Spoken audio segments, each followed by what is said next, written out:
Hello friends, welcome to Kotputli law education. आज हम बात करेंगे राजस्थान जुडिशरी का जो एग्ज़ाम होने वाला है प्रीलिम्स, ठीक है, उसी के लिए जो माइनर लॉज है उनकी क्लासेस करवा रहे हैं हम।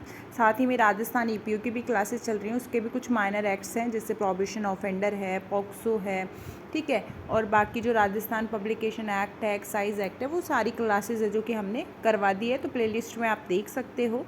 राजस्थान जुडिशरी में भी कुछ लॉज हैं जो कि सेम है एपीओ वाले ही, तो वो आप देख सकते हो सेम, ठीक है। इसकी भी प्लेलिस्ट बना रखी है, तो आप इस वीडियो के लास्ट तक बने रहें। वीडियो को लाइक और शेयर भी कर दें, चैनल को सब्सक्राइब भी कर लें, साथ ही बेल आइकन पर भी प्रेस कर लें जिससे आगे आने वाली वीडियो अपडेट आपको प्रोवाइड होती रहे। साथ ही आप हमारा टेलीग्राम ग्रुप भी ज्वाइन कर लीजिए जिससे आगे आने वाली अपडेट, सुप्रीम कोर्ट के जजमेंट और जो भी लीगल अपडेट्स रहती है वो सारी प्रोवाइड करवाई जाती है।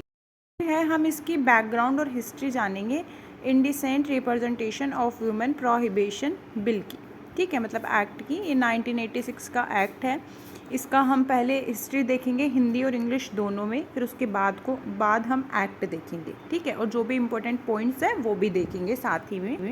देखो, इसमें है the indecent representation of women prohibition bill was introduce in the Rajya Sabha by Margaret Alva and was later passed the parliament 23rd December 1986. It came into force on 2nd October 1987. This was his response to the women movement against their depreciations in society. There had been no specific legislation in the past to tackle the overgrowing issue of denigration women before the act was passed. इसका मतलब होता है कि जो भी इसकी जो background और हिस्ट्री है और लेजिस्लेशन में किस तरीके से पास हुआ, ठीक है, तो इसमें क्या है, जो भी इंडिसेंट रिप्रेजेंटेशन ऑफ वुमेन है, ठीक है, उनको प्रोहिबिट करने के लिए इसको इंट्रोड्यूस किया गया था, ठीक है। तो जैसे महिलाओं का जो अश्लील चित्रण जो विधेयक था, ठीक है, वो मार्गरेट अल्वा द्वारा राज्यसभा में पेश किया गया था। तो आपको पता होना चाहिए किसके द्वारा, मार्गरेट अल्वा द्वारा। और ये कब किया गया था, 23 दिसंबर 1986 को संसद द्वारा पारित किया गया था और 2 अक्टूबर 1987 को इसको लागू कर दिया था। इसमें क्या बताया गया है कि जैसे कोई भी आपने देखा होगा कि बहुत सारी मैगजीन्स आती हैं, ठीक है, बहुत सारे ऐसे कोई मीडियाज़ कोई ऐसा कोई भी अगर प्रिंट करती है, ठीक है, कि जो कि अश्लील चित्रण हो, ठीक है, जिसको रोकने के लिए ये जो विशेष कानून पारित किया गया था। इस अधिनियम में मीडिया और उसके स्वरूपों में महिलाओं के अशोभनीय प्रकाशन का जो उल्लेख था, ठीक है, उसको रोकने के लिए ये सारा जो बिल था ये पास किया गया था, ठीक है। शालीनता की परिभाषा व्यक्ति दर व्यक्ति अलग होती है। शालीन किसको माना जाता है, ठीक है, हर कोई अलग अपनी एक परिभाषा रखता है। ये व्यक्ति की मानसिकता में भारी बदलाव को ध्यान में रखते हुए विकसित की गई, ठीक है, और साथ ही में एक ऐसी अवधारणा भी है जो व्यक्तियों की जीवन शैली, पालन पोषण और मूल्यों पर निर्भर करती है। भारतीय कानून व्यवस्था अनैतिक तरीके से महिलाओं के चित्रण को विनियमित करने का प्रयास करती है। अब देखो, इसमें प्रोविजंस कहाँ कहाँ कौन कौन से एक्ट के मैच होते हैं। तो एक तो इसमें आईपीसी का मैच होता है, आईपीसी 1860 का, ठीक है, जो कि सेक्शन 292 से और 294 तक की जो सारी बातें बताता है इसमें, कि जो भी आप देखते होंगे, ठीक है, कि बहुत सारे ऐसे कुछ मैगजीन्स होती हैं, कुछ बुक्स होती हैं, ठीक है, उनको क्या है, कोई मतलब कागज़ की पेंटिंग है, ठीक है, और वो क्या है, वो सही नहीं है। तो क्या होगा, सही भी नहीं है, ठीक है, ऑब्सकैन है, बुक्स है, pamphlet, paper, painting etcetera is deemed to be offensive and obscene if it appeal to. तो ये सारा पोर्शन आएगा। और साथ ही में जो कॉन्स्टिट्यूशन का आर्टिकल 21 है, ठीक है, वो भी आएगा। आर्टिकल 21 में बता रखा है कि जो हमारी लाइफ है, लिबर्टी है, उसके साथ हमें जीने का अधिकार है, ठीक है, right to live a life of dignity के साथ। ये फंडामेंटल राइट है, अवेलेबल ऑल पर्सन के लिए इंक्लूडिंग सिटीजन और non citizen, and can not be suspended except in case of emergency, ठीक है। इसको इमरजेंसी के केस में भी इसको जो है सस्पेंड नहीं कर सकते, ये ऑलवेज बना रहता है फंडामेंटल राइट। इसमें टोटल सेक्शन 10 है, ठीक है, और जो एक्ट नंबर है वो 60 और जो डेट है वो 23 दिसंबर 1986 में ये बन गया था, ठीक है। इसको हिंदी में हम स्त्री अशिष्ट रोपण प्रतिषेध अधिनियम 1986 और हिंदी में indecent representation of women prohibition act 1986 बोलते हैं, ठीक है। तो ये हो गया इसका जर्नल इंट्रोडक्शन। अब देखो article 21 and its correlation to the act. ठीक है, इसमें क्या कॉरिलेशन है, तो देखो article 21 of the Indian constitution provide every individual with the right of life and life dignity. ठीक है, तो ये जो आर्टिकल 21 है ये एक तरीके का क्या है, फंडामेंटल राइट है। अब no person shall be deprive, मतलब कोई भी पर्सन है, ठीक है, डिप्राइव ऑफ हिज लाइफ और personal liberty except according to procedure by establish by law. किसी भी पर्सन को हम जो फंडामेंटल राइट से बाहर नहीं निकाल सकते, ओनली लॉ के अकॉर्डिंग ही हम उसको बाहर निकाल सकते हैं। ठीक है, इट मीन्स कि एवरी ह्यूमन है जो कि उसके पास लाइफ और live and live with dignity, ठीक है, डिग्निटी के साथ जीने का अधिकार है। ठीक है, अब हम देखते हैं कि इसमें कुछ केसेस भी थे। सबसे जो लैंडमार्क जजमेंट था मेनका गांधी का था। इसमें बताया था कि right to life is not merely confined to physical existence but also include within is ambit the right to life with human dignity. ठीक है, ये डिसाइड करता है कि right to life is not limited of physical survivor alone but also include the right to life with dignity as a human being. ठीक है, इसका मतलब होता है कि right to be treated with respect, ठीक है, गिवन अपॉर्चुनिटी के साथ जियो, मीनिंगफुल लाइफ होनी चाहिए। विदाउट मीनिंगफुल लाइफ जो होती है वो आप नहीं जी सकते, क्योंकि हमें क्या है, फंडामेंटल राइट मिला हुआ है। तो इसमें ये बताया कि अगर कोई भी आपके साथ गलत करता है, कोई भी ऑप स्कैन करता है, तो आपको क्या है, फंडामेंटल राइट है कि आप उसके खिलाफ आवाज़ उठा सकते हो। नेक्स्ट केस है चंद्रा राजकुमारी वर्सेस पुलिस कमिश्नर। ठीक है, फिर देखो इसमें था कि इसमें it has been held that right to life include right to life with human dignity or decency and therefore holding of beauty contest is repugnant to dignity or decency of women and offense article 21 of the constitution। ये objective है कि of indecent representation of women 1986 का एक तरीके से। फिर देखो जो इसका हिंदी में पहले हम देखेंगे फिर इंग्लिश में देखेंगे। ठीक है, ये 1986 का जो एक्ट है और जो इसका एक्ट नंबर है वो 60 है। ये किस लिए बनाया गया था, विज्ञापनों के माध्यम से या प्रकाश को लेखों रंग चित्रों आकृतियों में या किसी अन्य रीति से स्त्रियों के अशिष्ट आरोपण का प्रतिषेध करने और उससे संबंधित या उसके आनुषंगिक विषयों के लिए अधिनियम। ठीक है, मतलब कोई भी ऐसा पब्लिकेशन करता है गलत, ठीक है, उसको प्रोहिबिट करने के लिए ये एक्ट है जो कि बनाया गया। ठीक है, इसको जो लागू किया गया था और बनाया गया था उसकी डेट जो हमने पहले भी बता दी थी आपको, और यहाँ पे बता भी रखी है 23 दिसंबर 1986। ठीक है, फर्स्ट वही सेम सिमिलर आता है सभी में, संचित नाम विस्तार और प्रारंभ। अब यहाँ क्या है, जम्मू कश्मीर राज्य के सिवाय लिख रखा है यहाँ पे फर्स्ट में, तो ये आपको हटा के लिखना है, इसका विस्तार संपूर्ण भारत पर है।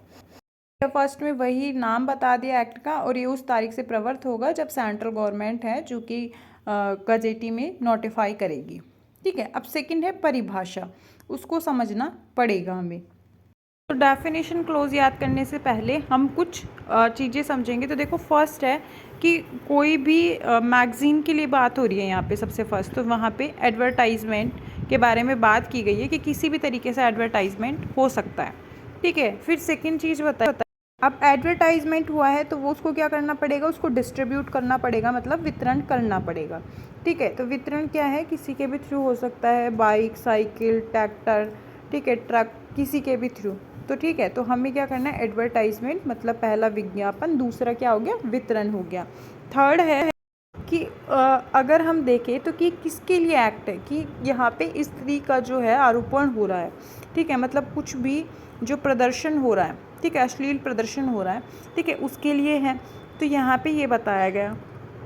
ठीक है, तो स्त्री का जो अशिष्ट आरोपण है उसके बारे में, कि जो स्त्री जो है उसका जो भी मतलब शिष्टता नहीं है, अशिष्टता दिखा रहे हैं मैगजीन के अंदर। ठीक है, तो अशिष्ट रूपण या चित्रण जिसको हम बोल सकते हैं, तो वो उस मैगजीन के अंदर है जो कि वितरण होने गई हुई है। कोई भी चीज़ जो वितरण हो रही है उस पर क्या है, लेबल लगेगा। ठीक है, सीधी सी बात है, लेबल लगाने के बाद उसको हम टैग कर देंगे।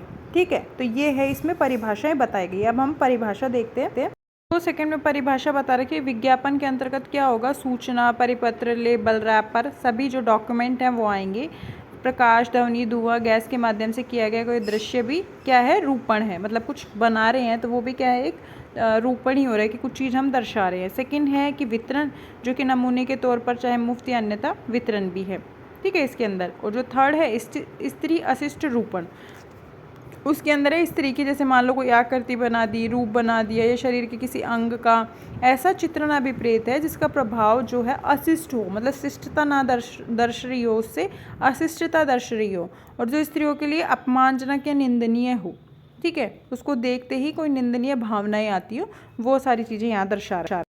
फिर है 4 लेबल। लेबल से होता है लिखित, चिन्हित, स्टाम्पित, मुद्रित, चित्रित विषय वस्तु अभिप्रेत है जो किसी पैकेज पर चिपकाई गई है या उस पर दिखाई दे रही है। और पैकेज का मतलब क्या होता है, जैसे कोई बॉक्स हुआ, कार्टन हुआ, ठीक है, टिन या अन्य पात्र भी हैं।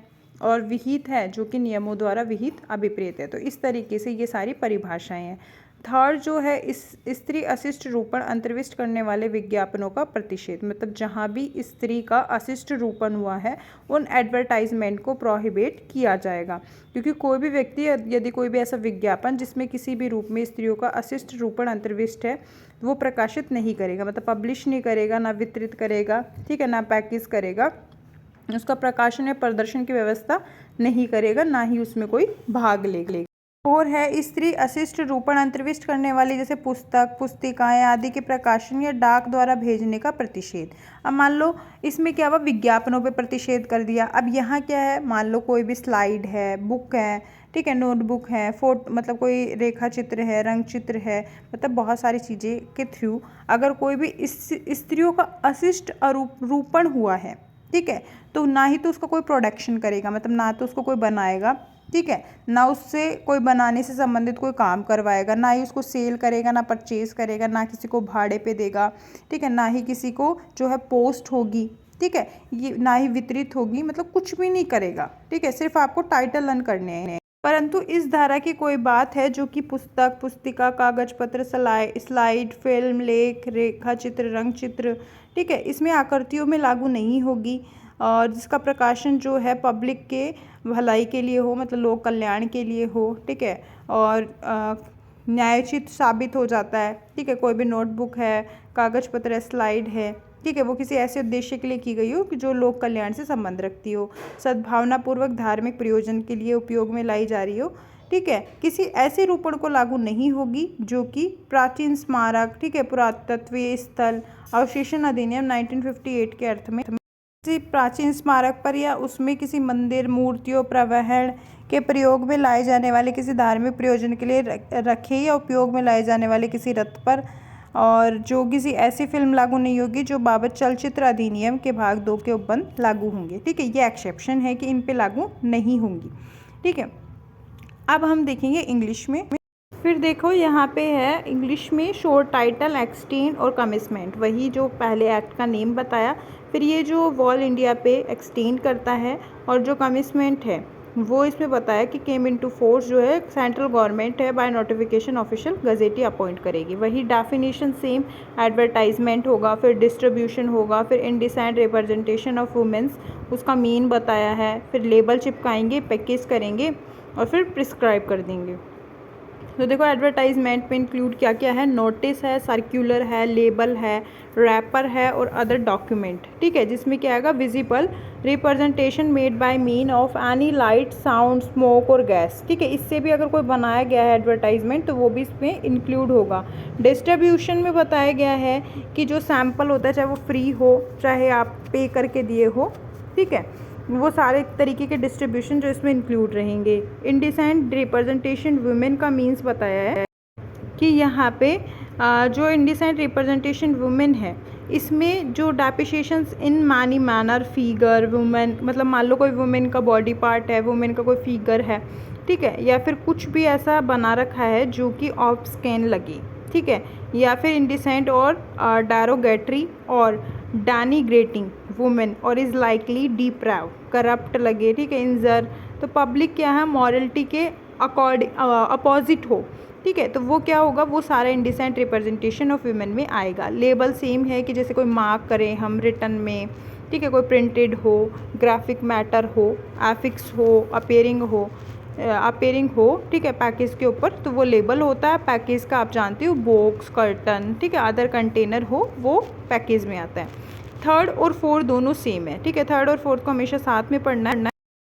थर्ड में बताया कि प्रोहिबिशन है जो कि advertisement containing indecent representation of women, मतलब एडवर्टाइज जो कि मतलब इंडिसेंट रिप्रेजेंटेशन ऑफ वुमेन है, ठीक है, उसका जो है एडवर्टाइजमेंट हो रहा है तो उसको प्रोहिबिट करना है। उसको कोई भी, ना तो उसका कोई पार्ट बनेगा, ना ही उसका कोई पब्लिश करेगा, ठीक है, इन सब चीज़ों से रोकना है। सेकेंड फोर्थ जो है, ठीक है, मतलब सेकेंड पार्ट जो इसका फोर्थ है उसमें बताया कि अगर कोई ऐसा इंडिसेंट रिप्रेजेंटेशन वुमेन का कोई भी पब्लिकेशन है जो कि बुक या पम्पलेट के थ्रू पोस्ट किया जा रहा है, ठीक है, सेंडिंग बाय पोस्ट, तो वो भी क्या है, प्रोहिबिट होगा। ऐसा ना तो कोई ड्राइंग बनेगी, ना ही कोई बुक्स बनेंगी, ना ही कोई मैगजीन्स बनेंगी जो कि इस तरीके का पोस्ट के थ्रू जा रहा हो या फिर कोई अदर तरीके से कोई डिस्ट्रीब्यूट कर रहा हो। इसमें बता रखा है कि जो provide nothing in this section shall apply to, ये सेक्शन कहाँ अप्लाई होगा, अगर कोई बुक, पम्पलेट, पेपर, स्लाइड इस तरीके से बनाई गई है जो कि पब्लिक के वेलफेयर के लिए हो, एक तो। सेकंड है कोई रिलीजन से रिलेटेड हो, तो ये एक्ट है जो कि इस पे अप्लाई होगा, ठीक है। अब देखो आगे देखते हैं हम।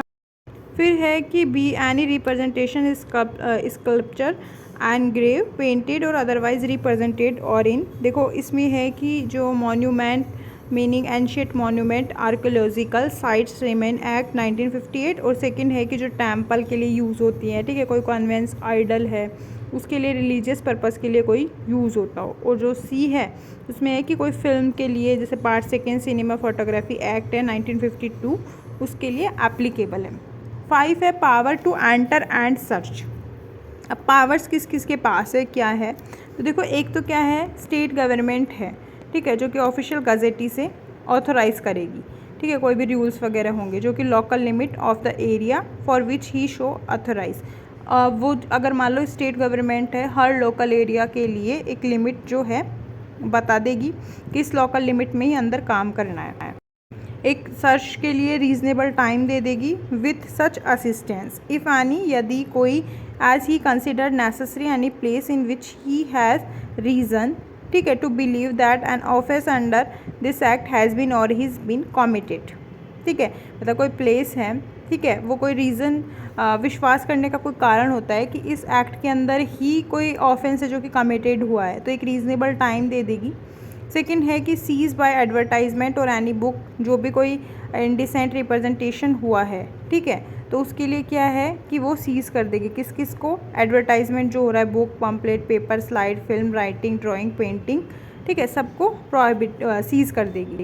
थर्ड क्या है, सी कि एग्जामिन होगा। पहले क्या है, एक रीज़नेबल टाइम दे दिया, फिर सीज़ कर दिया सभी को, ठीक है, उस टाइम के अंदर, और फिर क्या है सी कि एग्जामिन क्या है, रिकॉर्ड होगा, रजिस्टर्ड होगा, कौन सा डॉक्यूमेंट था, किसके थ्रू ऐसा काम हो रहा था, ठीक है, कौन सा प्लेस था और सीज़ कहाँ हुआ, ठीक है, ये सारे जो एविडेंस है ये इकट्ठे किए जाएंगे। Provide that no entry under this subsection shall be made into a private dwelling house without a warrant, ठीक है। हिंदी में भी देख लेते हैं साथ में कि प्रवेश करने और तलाशी लेने की जो शक्तियां हैं उसके बारे में बताया गया है कि राज्य सरकार है जो कि राज्य पत्रित अधिकारी द्वारा स्थानीय सीमाओं के भीतर जो है रूल्स बना देगी किसी ऐसे स्थान में जिसके पास ये विश्वास करने का कारण है कि इस अधिनियम के अधीन कोई अपराध किया गया है या फिर किया जा रहा है, ठीक है, तो उसके साथ सहायकों के साथ यदि कोई हो जिसको आवश्यक समझे सभी उचित समय में प्रवेश कर सकेगा और उसकी तलाशी ले सकेगा। अब रीज़नेबल टाइम होना चाहिए। सेकंड है कि कोई विज्ञापन है, पुस्तक, पुस्तिका, कागज पत्र जिसमें स्त्री का शिष्टरूपण हुआ है, ठीक है, तो उनको क्या है प्रोहिबिट कर देगा, सीज कर देगा, ठीक है।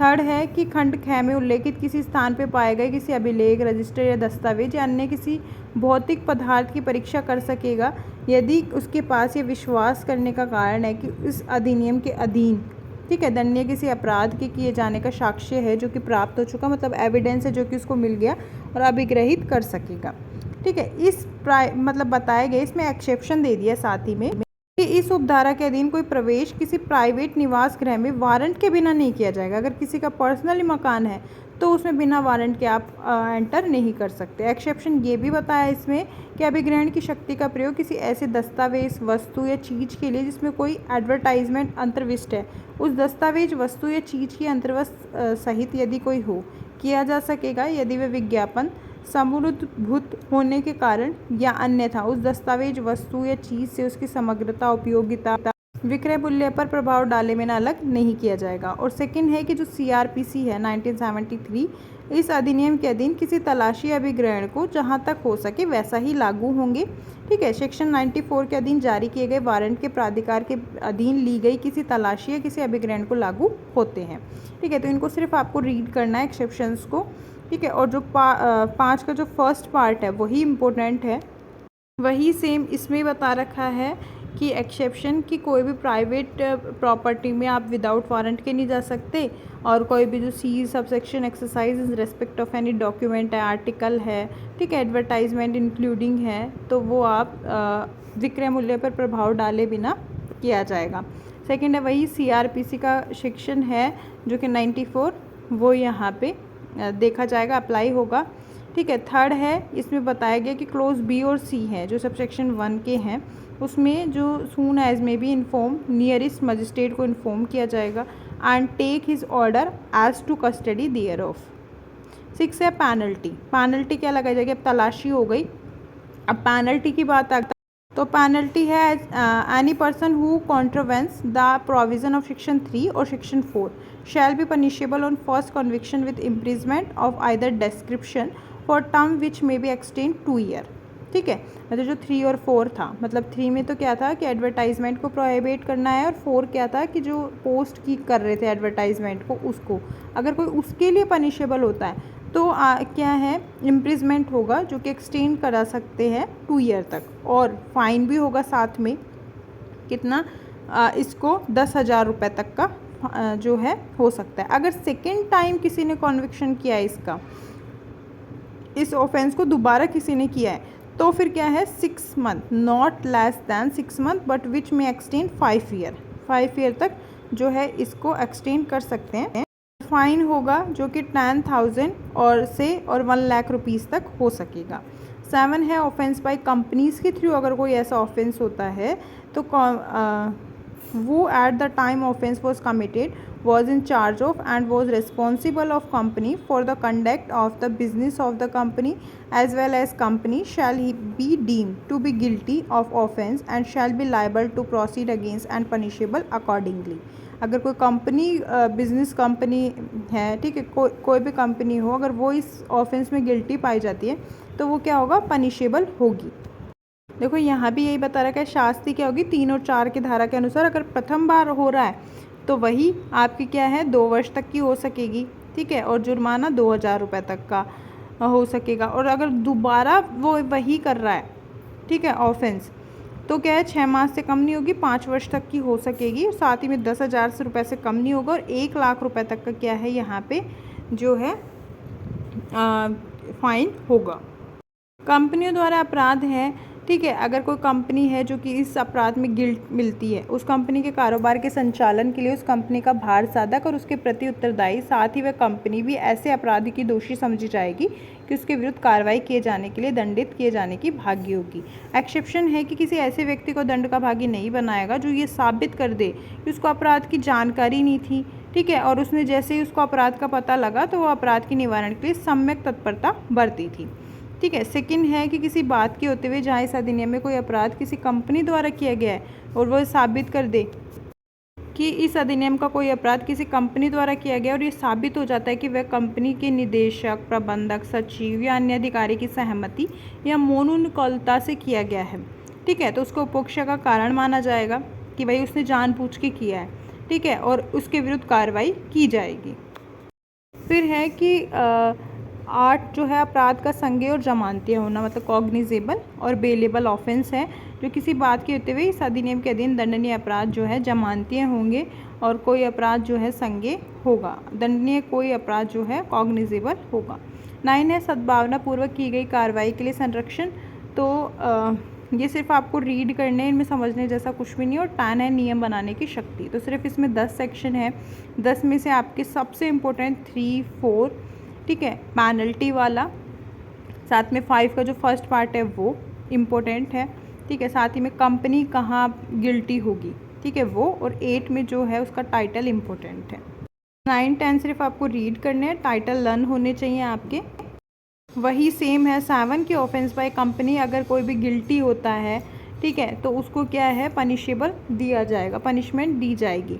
ठीक है, जैसे कोई मैनेजर है, डायरेक्टर है, सेक्रेटरी है, ठीक है, कोई अदर ऑफिसर है, तो अगर वो इसमें कोई भी जो है एक्यूज़ मिलता है, ठीक है, उसने कमिट किया है ऑफेंस, तो इसमें पनिशेबल माना जाएगा। और जो टाइमली ही बता दे कि उसने कोई ऑफेंस नहीं किया, उसको तो पता ही नहीं था, नॉलेज में ही नहीं था, तो वो उसको ऑफेंस का जो है पनिशेबल नहीं माना जाएगा।